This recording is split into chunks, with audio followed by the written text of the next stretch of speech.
자, 성경 교사에게 주시는 은혜라고 하는 제목으로 디모데후서 2장을 통해서 얼마만큼 하나님께서 이 교사를 귀히 여기시고 또 확신을 허락해 주시는 것인지 살펴보도록 하겠습니다. 디모데후서 우리 잘 여시고요. 성경 교사에게 주시는 은혜 네 가지로 살펴볼 것인데, 제일 첫 번째는 디모데후서 1장을 통해서 성경 교사로 부르시는 은혜를 주시는 것에 대해서 확인해 보도록 하겠습니다. 1장 8절 보겠습니다. 그러므로 너는 우리 주의 증거나 그의 죄수된 나를 부끄러워하지 말고 하나님의 능력에 따라 복음을 위하여 고난의 동참자가 되라. 아시다시피 디모데후서 바울이 죽음을 앞두고 가장 사랑하는 믿음의 아들 디모데에게 자신의 전 마음을 실어서 당면 또 권고의 말씀을 하는 부분인데, 제일 먼저 역시 마찬가지로 복음으로 시작된 인생이기 때문에 복음에 초점을 맞춥니다. 그런데 그 복음에 대해서 부정적으로 말씀하시는 것이 부끄러워하지 말 것을 계속 경고하고 있습니다. 복음은 하나님의 생명에 이르게 하는 하나님의 능력임에도 불구하고 세상에 전파되어지는 이 복음을 통해서 많은 박해가 따를 것이고 또 많이 수치스럽게 그렇게 할 것임을 계속 경고하고 있는 것인데, 그 부분에 대해서 다시 한번 확인할 수 있도록 인도하여 주셨습니다. 복음을 위하여 고난의 동참자가 되라. 고난의 동참자. 그래서 오늘 살펴볼 것은, 우리를 불러주신 것은 제일 먼저 부활의 증인부터 불러주십니다. 거기서부터 시작되는 것이죠. 그 다음에 이제 알려주신 믿음의 분량에 따라서 그것을 잘 전달할 수 있는 전달자로서 또 교사로서 하나님께서 사용해 주시고요. 또 은사대로 주시는 직책대로 또 직분대로, 사도면 사도대로, 선지자면 선지자대로, 그래서 목사와 교사까지 그렇게 불러주시는 그 부분입니다. 내용은 무엇인가? 바로 복음에 대한 확신을 거듭거듭 확인해 주는 것입니다. 많은 우리가 진리의 지식에 이르고 또 믿음의 분량이 더 늘어나지만은 중심이 되어지는 것은 기초가 견고해질 때 그 건물의 크기가 높아지는 것이 의미가 있습니다. 그래서 거듭거듭 하나님의 진리의 말씀에 의해서 믿음의 지경이 넓혀지고 더 깊어질수록 믿음의 근간을 이루는 복음, 그 부분에 대한 확신이 주는 기쁨, 그것을 재차 확인하는 것입니다.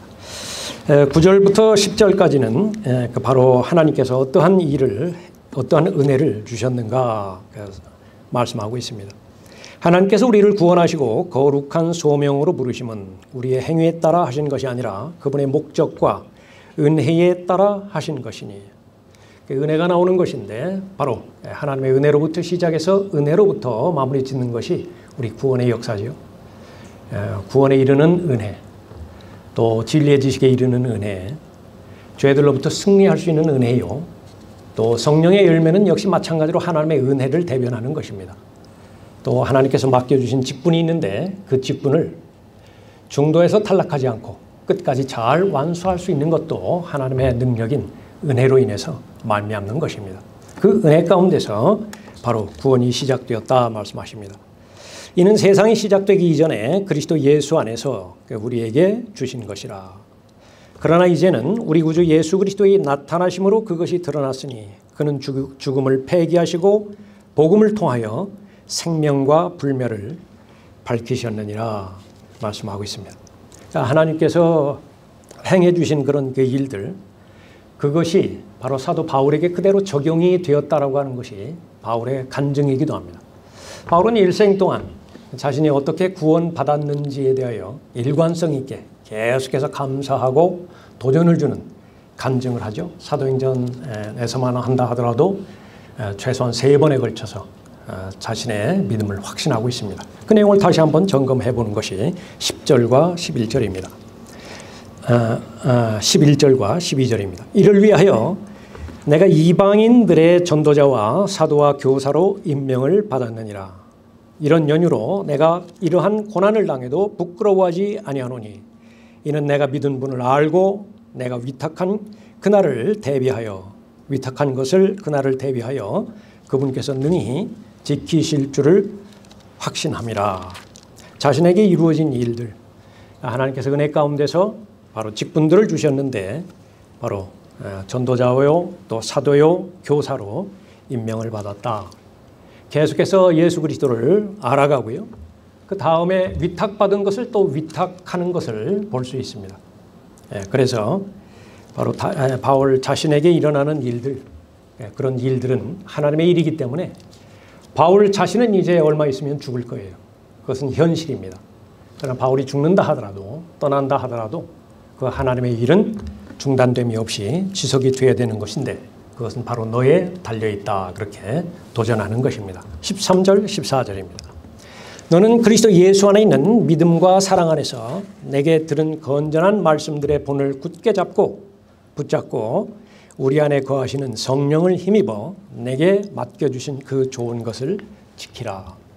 그 좋은 것, 성령으로 말미암아서 이루어진 구원, 그것으로부터 포함해서 또 하나님께서 은혜 가운데서 주어주신 그런 직분들을 말하고 있습니다. 복음을 위하여 고난의 동참자가 되라. 이 부분은 스승이 제자에게 한마디로, 인생의 한마디로 요약해서 말할 수 있는 그런 명제가 될 수 있습니다. 이것은 마찬가지로 부모가 자녀에게 주는 교훈이기도 합니다. 복음을 위하여 고난의 동참자가 되라. 고난의 동참자가 되라고 하는 것은 복음을 부끄러워하지 말고 복음을 위해 고난받으라, 그렇게 말하는 것입니다. 왜 그러냐 그러면 인생 아무리 길어봐야 그것밖에 남는 것이 없다라고 결론을 짓는 것이기 때문에 그렇습니다. 모든 것은 다 흘러갑니다. 모든 것은 다 지나가게 되어 있습니다. 그러나 남는 것 역시 마찬가지로 하나님과 관련된 일인데 이 지상에 사는 동안에 하나님과 관련된 직접적인 일은 무엇인가? 그것은 복음에 관련된 일인 것입니다. 그 일은 이제 결산의 과정을 통해서 하나님으로부터 칭찬과 영광을 받게 될 것입니다. 그리스도의 심판석에서 가장 확신 있는 상을 받을 수 있는 것. 우리가 여러 가지 다양하죠. 라흐만 목사님이 여러 번에 걸쳐서 말씀하신 것이 얼마만큼 진지하게 심각하게 그리스도의 심판석을 잘 대비해야 되느냐. 예를 들어서 말씀하신 그 부분이죠. 내가 생각해 봤을 때 그 일은 바로 예수님으로부터 칭찬을 받을 것이다. 그 일도 마찬가지다.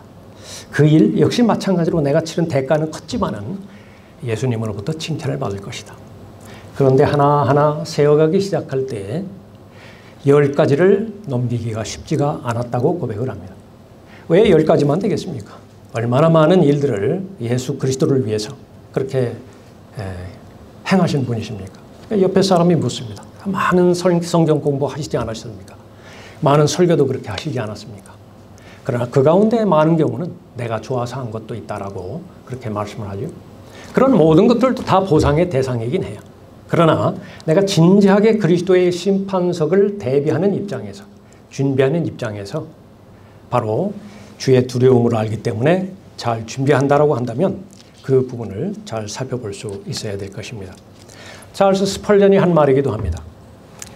내가 상상할 수 있는 모든 복들 중에 하나를 선택할 수 있다면 나는 주 예수님과 완벽하게 일치하는 것을 선택하겠고, 예수님으로부터 많은 복들이 있는데, 하나님께서 나에게 주신 복들이 있는데 그 복들 중에서 하나를 선택하라고 한다면 아들의 형상과 일치되어지는, 예수 그리스도와 일치되어지는 그 복, 그것을 나는 선택할 것이다 라고 그렇게 말하는 것이고요. 이어서 내가 해야 하는 모든 일들 중에서 하나를 선택할 수 있다라고 한다면, 그러니까 목사로서 또 부활의 증인으로서 얼마나 많은 일들이 있겠어요?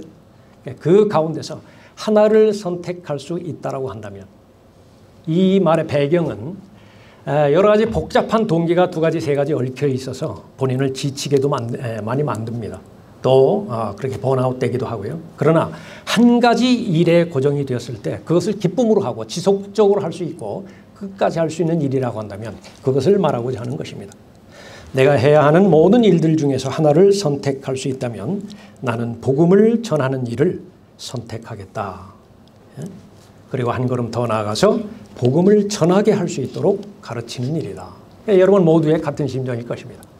아무리 복잡하다 한다 하더라도 순수하게 복음을 들고 잃어버린 세상을 향해서 복음을 증거할 때 그 결과는 성령으로 충만하게 되어지는 것을 볼 수 있죠.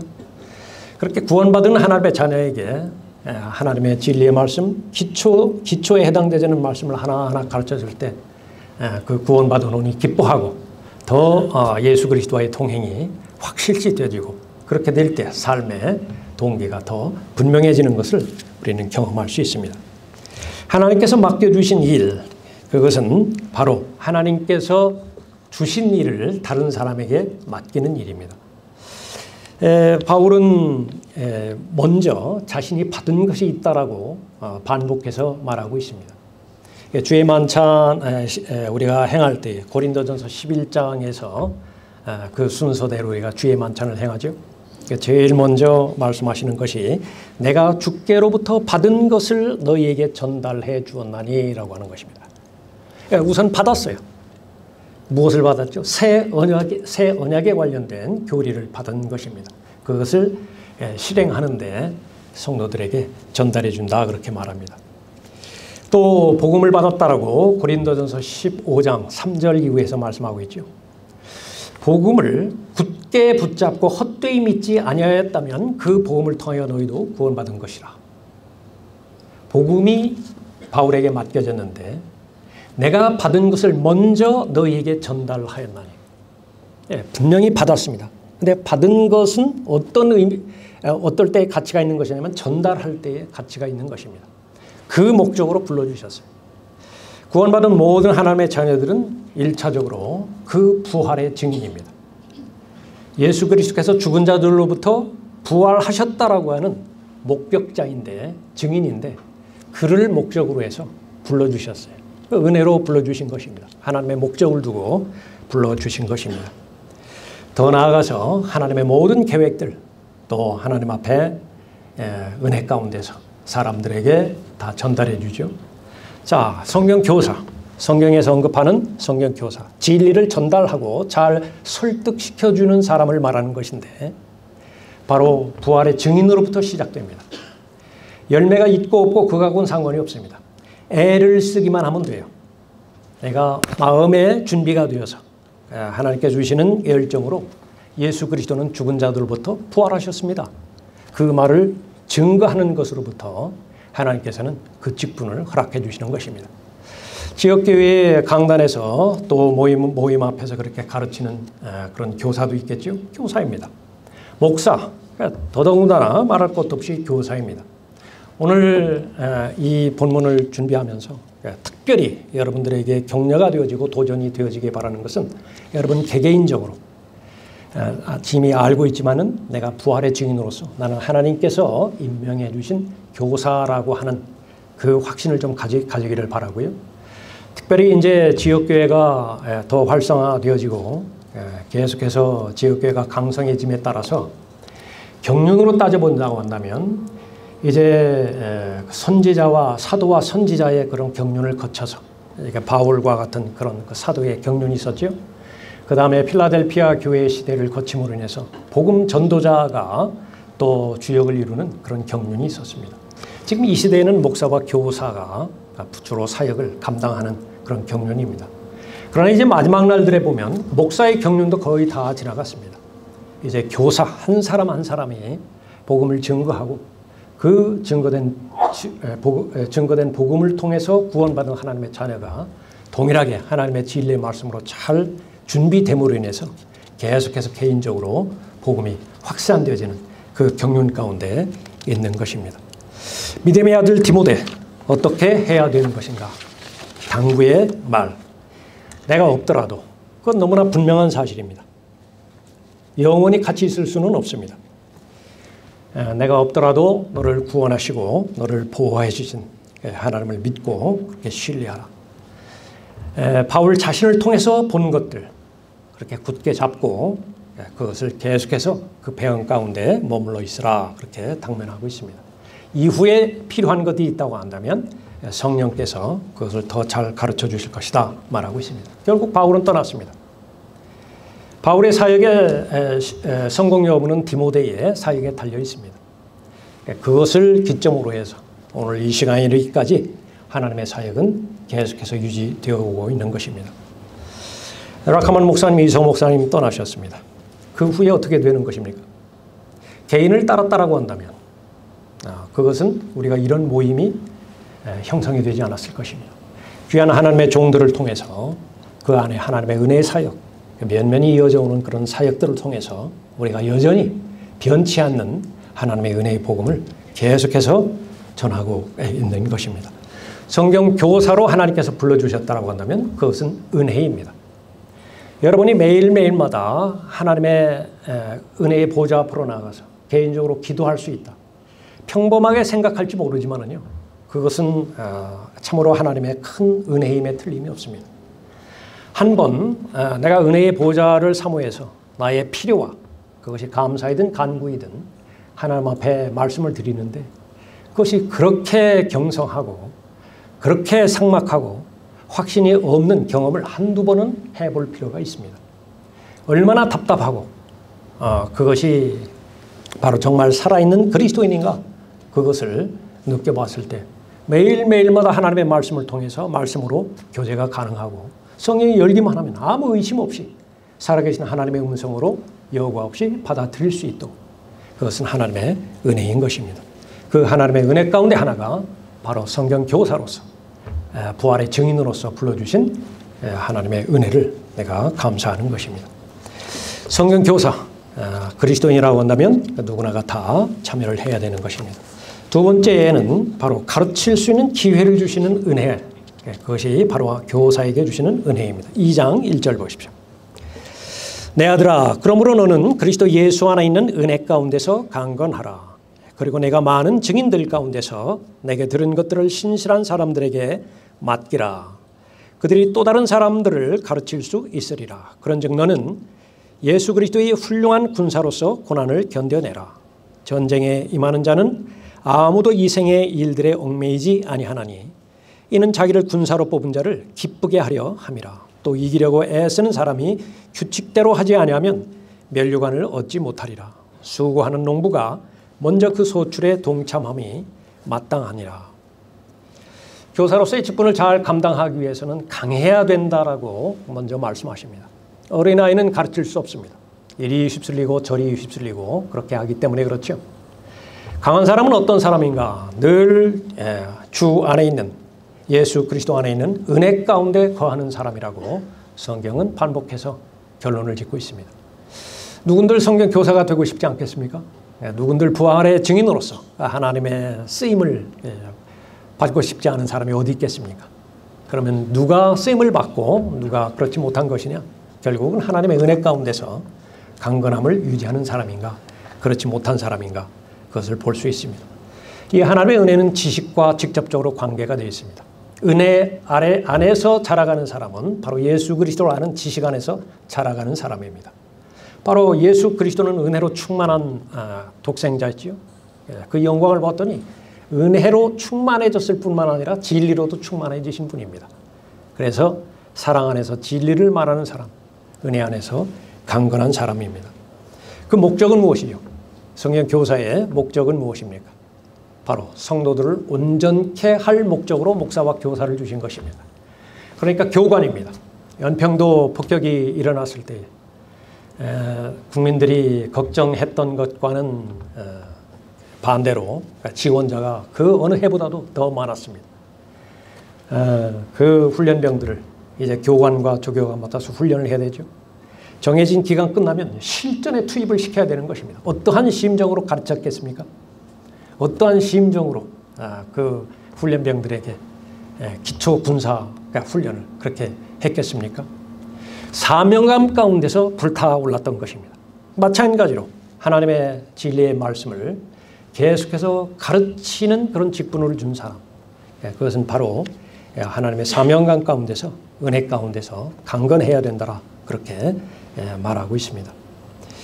무엇보다도 중요한 것은 신실한 사람이라 그렇게 말씀하고 있습니다. 신실한 사람, 하나님의 요구 조건, 하나님의 요구되는 스펙, 그것은 하나면 됩니다. 신실한 사람. 그것을 세 번의 그런 예들을 통해서 강조를 합니다. 어떤 사람이 그렇게 신실한 사람인 것인가. 첫 번째는 예수 그리스도의 훌륭한 군사라고 말했죠. 그런즉 너는 예수 그리스도의 훌륭한 군사로서 고난을 견뎌내라. 제일 먼저 당면해야 되는 것은 고난을 견뎌내라라고 하는 것입니다. 경건하게 살고자 하는 모든 자에게 고난이 따를 것은 필연적입니다. 성경적 교리입니다. 양보해서는 안 되고요.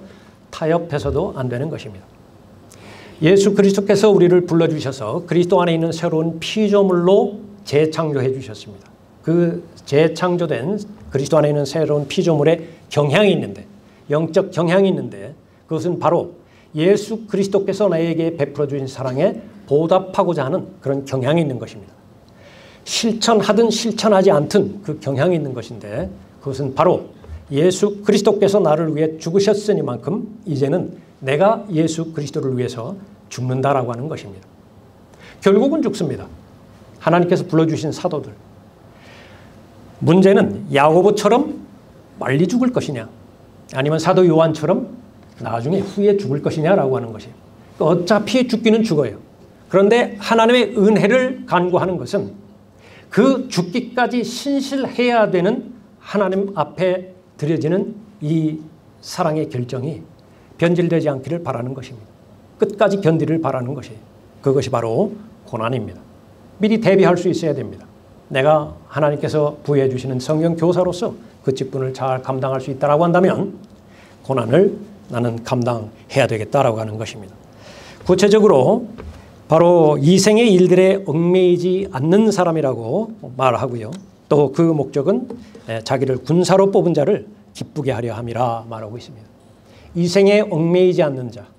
처음에는 바로 내가 생활하는 생활인으로서 나의 믿음의 분량이나 나의 생활 여건으로 볼 때 내가 부활의 증인으로서 또 예수 그리스도를 대신한 대사로서 내가 어떤 일을 해야 되는데, 애써야 되는데 얼마만큼의 시간을 하나님 앞에 드릴 수 있는 것이냐, 계획하는 것입니다.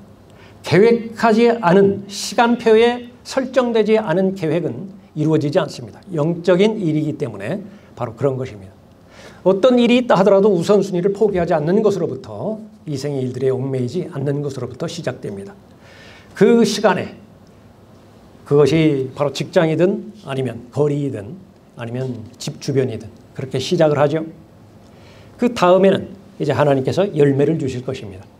열정을 주실 것입니다. 그 시간이 점점 더 늘어날 것이에요. 그렇게 해서 어느 순간에는 이제는 하나님 앞에 자기 자신의 전 생애가 하나님 앞에 드려지기를 바라는 그런 열정이 하나님 앞에 드려지는 간구의 형태로 나타날 수도 있습니다. 그래서 처음부터 이 생의 일들에 얽매이지 않게 되어지는 것을 목표로 잘 삼는 것입니다.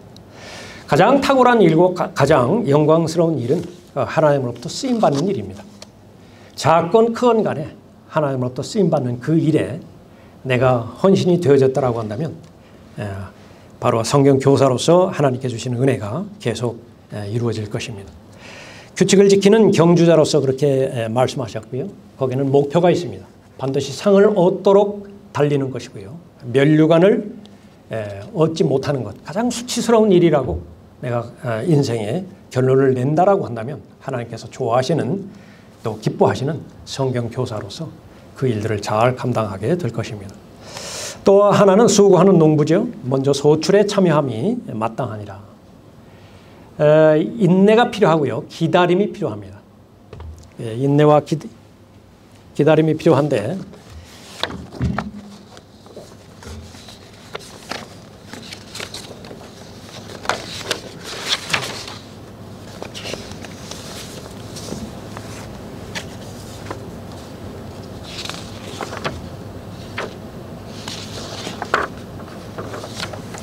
자, 이 부분에 관련돼서 이성 목사님께서 아주 이 부분에 우리 교회의 실정에 맞게 그렇게 말씀하시고 가르치신 그런 그 말씀이 있는데 2011년도 학회지의 글입니다. 요약해서 말씀을 드리죠. 목사들과 예비 목사들이 알아야 할 일이라고 하는 제목입니다. 설교자는 하나님에 의해 빚어진다. 하나님께서 부르시고 들어쓰시며 하나님께서 보시기에 적합하면 그를 사역에 넣어주시어 목자로 일하게 하신다. 이 일을 하시는 데에는 하나님의 시작하심이 있다. 부르심의 근거는 신실함이다. 계속 강조되는 것 신실함입니다. 신실함이 발견되어지면 하나님의 부르심의 시작이 바로 그 사람의 생애를 간섭하신다 말씀하십니다. 그 다음에는 이제 하나님의 들어쓰심의 단계예요.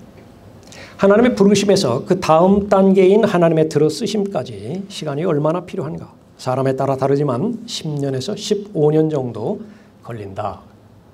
시간만 흐른다는 이야기가 아닌 것은 우리들 다 알지요. 계속해서 신실하게 하나님 앞에 다가서는 것입니다. 무엇이든 하나님으로부터 맡겨진 일이라고 한다면 거의 대부분의 지역 교회를 통해서 맡겨주신 일이죠.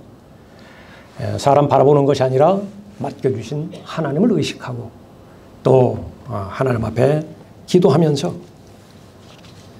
동행하는 것입니다. 이 기간 동안에 마귀가 육신의 정욕, 안목의 정욕, 생의 자랑으로 그를 실족시키고 유혹하며 가치관을 바꾸도록 끈질기게 공격한다. 그 위에 다양한 방법으로 각 사람의 성향에 맞게 마귀는 공격하는 것입니다. 이 부분들을 견뎌내야 됩니다. 어떻게 견뎌내는 것이죠? 은혜 가운데 머물러 있어야 돼요. 죄로부터 승리해야 됩니다. 또 하나님만을 바라보고 계속해서 피할 길을 지혜를 통해서 간구하면서 계속 나가야 되는 것입니다. 미국의 목사들 중 80%는 10년도 채 못 채웠으며 10명 중 은퇴 시까지는 사역한 목사는 1명이다. 10명 중에 1명이 바로 끝까지 간다. 통계입니다. 71%가 지쳐 쓰러졌고 89%가 사역을 그만둘까 하고 심각하게 고민했다는 통계도 있다. 59%는 더 좋은 세상 직업이 있으면 떠나겠다라고 설문을 답했다. 여러분의 성경 침례교회의 역사를 여러분들이 아신다라고 한다면 이것은 미국만의 이야기가 아니에요. 우리와 똑같은 실정을 말하는 것입니다. 그 다음으로 들어쓰심에서 사역에 넣어주실 때까지 시간이 얼마나 걸리는 것인가. 하나님의 보이지 않는 시험은 사역과 생활을 통해서 계속된다. 사역이 얼마만큼 가시적으로 열매가 보이는 것이냐 그렇지 않는 것이냐 그건 두 번째 세 번째 문제예요. 하나님께서 바라보시는 것은 그 사람 자신입니다. 얼마만큼 신실하게 하나님께서 시작하신 그 일들을 끝까지 완주할 수 있는 것인가 그것을 시험하시는데 우리는 입증해 보여야 된다 그렇게 말씀하고 있는 것입니다. 하나님을 기쁘시게 하는 데서 벗어나 사람들을 기쁘게 하려 했다면 그는 하나님의 종이 될 수 없다.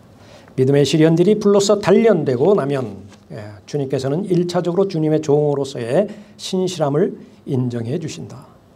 그때부터 그에게는 은사들이 불일 듯 일어나고 이제는 본격적으로 하나님께서 쓰시는 것입니다. 믿음이 다른 사람들의 본이 되며 성경적 교리를 가르치고 실행하는 데 출중하게 된다.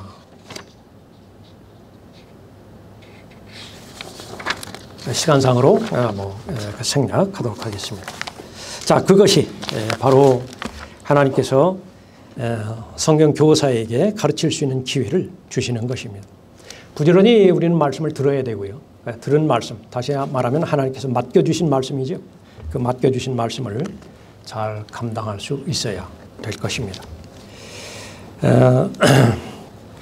세 번째로는 성경 교사에게 주시는 은혜 가운데서 배교에서 구원받는 은혜를 주십니다. 2장 20절에 보면 큰 집에는 금과 은으로 만든 그릇들 뿐만 아니라 나무와 진흙으로 만든 그릇들도 있어 어떤 것들은 귀히 여기고 어떤 것들은 천히 여기느니라. 그러므로 이런 것들에서 자기를 깨끗하게 하는 사람은 귀한 그릇이 되어 거룩하여지고 주인이 쓰기에 합당하며 모든 선한 일을 위하여 예비되느니라. 우리를 불러주시는 데는 목적이 있습니다. 군사로 뽑았을 때는 군사로 뽑은 자를 기쁘시게 하는 것이 목적이고요. 바로 하나님께서 우리를 그릇으로 사용하실 때는 주인이 쓰기에 합당해야 됩니다. 신실함에 모두 포함된 부분들이에요.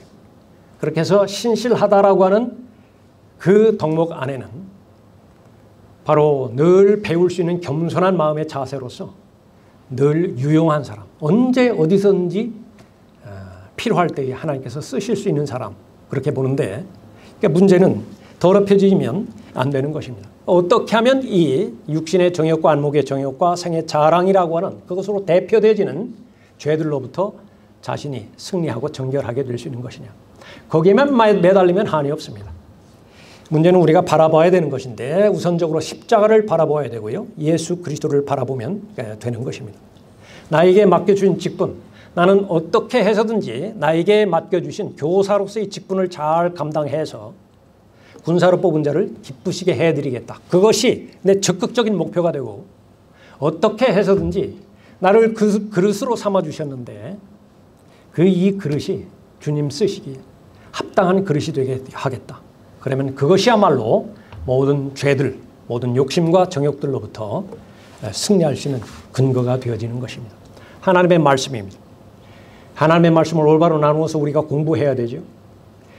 그 목적은 바로 하나님의 일꾼으로 인정받아야 되는데 하나님의 일꾼으로 인정받지 못하면 부끄러움 당합니다. 수치스럽게 발견이 돼요. 그런데 공부에 있어서 가장 최상의 방법은 무엇이냐 그러면 전달해 주는 것입니다. 바울의 방법입니다. 성경적 방법이에요. 내가 주님으로부터 무언가를 받았습니까? 그것을 전달해 줄 때 비로소 나에게 지식이 되어지는 것입니다. 나에게 진리가 되어지는 것입니다.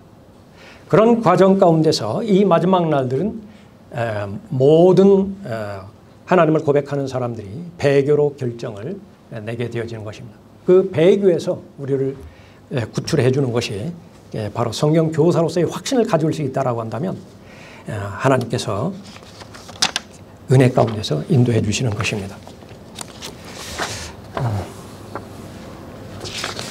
라카만 목사님이 하나님께서 부르신 설교자라고 하는 책자에서 특히 이 구령의 열정이 있고 또 복음 전도자, 사역에 열정이 있는 사람들이 저질 수 있는 죄에 대해서 열거하고 있습니다.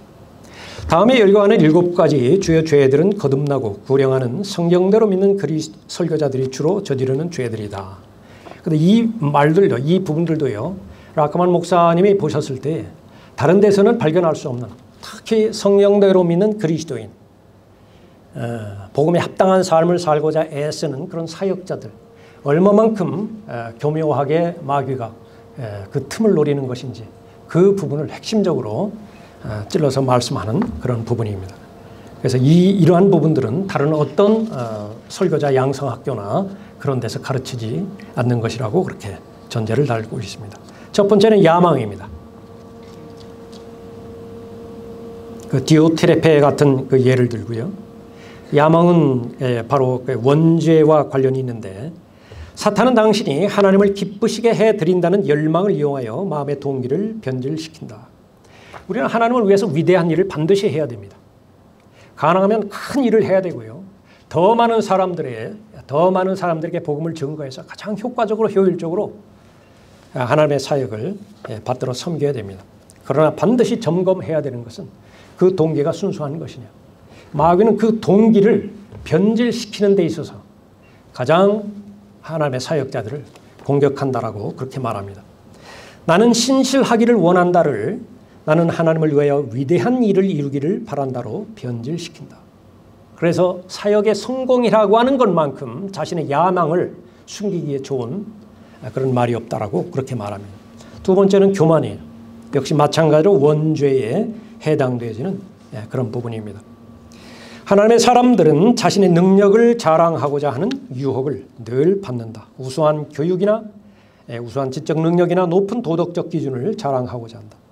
그러니까 처음에는 성령 하나님의 인도하심 가운데서 능력 가운데서 잘 출발을 하는데 중간에서 변질돼서 교육의 힘을 빌고 자신의 지적 능력과 자신의 경험적인 경험을 바탕으로 해서 다 변질시켜버린다라고 하는 그런 부분입니다. 영적으로나 종교적으로 다른 사람들보다 더 나은 것으로 생각하고 이것이 자신을 다른 사람들과 더욱더 분리시킨다. 그리스도인은 성령이 나누라는 것에만 나눈다. 그 외에 나누면 안 되는 것인데 무엇 때문에 선을 넘어가는 것이냐. 바로 교만 때문에 그렇다라고 하는 것입니다. 세 번째는 그 시기가 있고요. 성경에는 얼마나 많은 시기로 인해서 자신의 삶을 망친 그런 예들이 있습니까? 시기는 침례교 목사들 가운데 가장 흔한 일인데 영화관에 팝콘이 있는 것만큼이나 흔하다. 특히 라카만 목사님과 관련돼서 시기, 이성 목사님과 말씀 보존하기, 한글 킹제임스 성경과 관련돼서 일어난 모든 것들은 다 시기예요. 거기서 벗어나지 않습니다. 그것은 돈을 사랑하는 것이 그 저번에 끌린 것인데 알아차리지 못할 뿐이에요. 그러나 명심해야 될 것은 우리들 가운데서도 얼마든지 그 틈을 보일 수 있다라고 하는 사실입니다. 그 다음에 네 번째는 성급함이고요. 다섯 번째는 게으름이고 여섯 번째는 외모로 사람을 평가하는 것입니다. 그리고 마지막 일곱 번째는 진리를 왜곡시키는 것입니다. 본문을 왜곡시키는 것, 그것은 물론이고 자신의 성향에 맞게 하나님의 진리의 말씀을 자기 성향대로 자기 취향대로 취사 선택한다라고 하는 그 부분을 말하는 것입니다. 자, 마지막으로 마지막 네 번째요. 그것은 바로 그리스도의 심판석을 가장 잘 준비할 수 있도록 은혜를 베풀어 주시는 것입니다. 4장 6절 보십시오. 내가 이미 제물로 드려질 준비가 되어 있고 떠날 때가 이르렀도다. 내가 선한 싸움을 싸우고 달려갈 길을 마치고 믿음을 지켰으니 이후로는 나를 위하여 의의 면류관이 마련되어 있어 의로운 재판관이신 주께서 그날에 그것을 내게 주실 것이며 또 나뿐만 아니라 그의 나타나심을 사모하는 모든 사람에게도 주실 것이라. 총론은 우리가 다 잘 알고 있습니다. 문제는 강론으로 들어가서 오늘 현재 그 일이 진행되고 있느냐를 확인하는 것이에요. 마귀는 총론에는 다 동의하게 만들지만은 강론에 들어서서는 전혀 변화가 없이 계속해서 시간이 많이 지났음에도 불구하고 계속 명제에만 총론에만 머물게 만드는 것입니다. 이 본문 말씀에 반대하는 사람은 아무도 없습니다. 그러나 구체적으로 질문해서 과연 주님의 두려우심을 알기 때문에 사람들에게 권면하는 것이 그리스도의 심판석인데 나는 이 그리스도의 심판석, 이 부분을 위해서 계속 준비하고 있는 것인가? 가장 현실적으로 오늘 하루 나는 한 편의 한 장의 전도지를 사람들에게 나누어 주었는가? 그렇다면 확신하십시오. 그 안에 복음의 내용이 전달되어 있고 그 하나님의 말씀은 매이지 않죠. 사람을 통해서나 전도지를 통해서나 책자를 통해서나 방송을 통해서나 하나님의 생명의 말씀이 전달되어지는 것입니다. 그렇게 된다라고 한다면 하나님의 말씀에 가장 부합된 삶을 사는 것이기 때문에 되는 것입니다.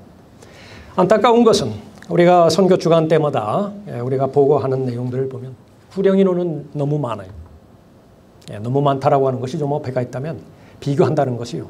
그것이 침례에 순종되어지는 그 부분에 연결되어지는 경우에 구원받은 사람이 최소한의 기초 진리로 무장이 되어서 자신도 부활의 증인으로서 그 역할들을 잘 감당하는 것이 보여지지 않는 것이 안타까운 것이죠. 우리는 사역도 효율적으로 할 수 있어야 됩니다. 그래서 오늘 이 강의를 마무리 지으면서 여러분의 하나의 그 제안과 또 도전을 해드리고 싶습니다. 욕심 부리지 않고요. 우리 부산교회에서는 뭐 자주 그렇게 하는 부분이지만 1년에 한 명, 내가 직접적으로 하나님의 말씀을 공부하고 잘 전달할 수 있는 그 사람을 주십시오. 너무 겁먹을 것 없습니다.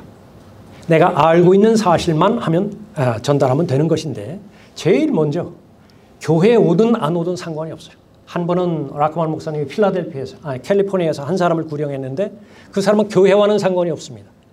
매년마다 500명씩 잃어버린 혼을 인도해요. 그것이 15년 동안 지속이 되어집니다. 그 가운데서 2명이 이제 전담 사역자로 배출이 된 경우를 말하고 있습니다.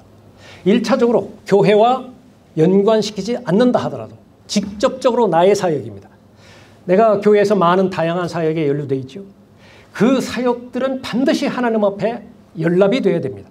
오늘 아름다운 찬양을 했고 또 그 수련회 준비를 해서 얼마나 많은 구체적인 준비를 했습니까? 이 수고는 절대로 헛되면 안 돼요. 바울의 고백이기도 합니다. 하나님의 은혜 가운데서 더 다른 사람들보다 더 많이 수고했고 그 수고가 헛되지 아니하였다라고 하는 것인데 그것을 바로 견고하게 붙잡는 것은 여러분이 부활의 증인으로부터 시작해서 성령 교사로서의 직분을 잘 감당하는 것입니다. 그 기본적인 동기에서 여러분이 해야 하는 일들 열심히 하십시오. 성실하게 신실하게 하십시오. 그 모든 부분들은 다 하나님 앞에 연락이 되어질 것입니다. 예수 그리스도께서 다시 오셔서 여러분들을 모두 맞이하실 때 한 사람도 예외 없이 모두가 하나님께서 인정하시는 절대로 부끄러움 당하지 않는 성경 교사로서 잘 발견됨으로 인해서 누구나가 우리의 그 염원인 것처럼 잘하였다 착하고 신실한 종이라고 하는 칭찬, 영광 가운데서 주님 만나 뵙기를 바랍니다. 마치겠습니다.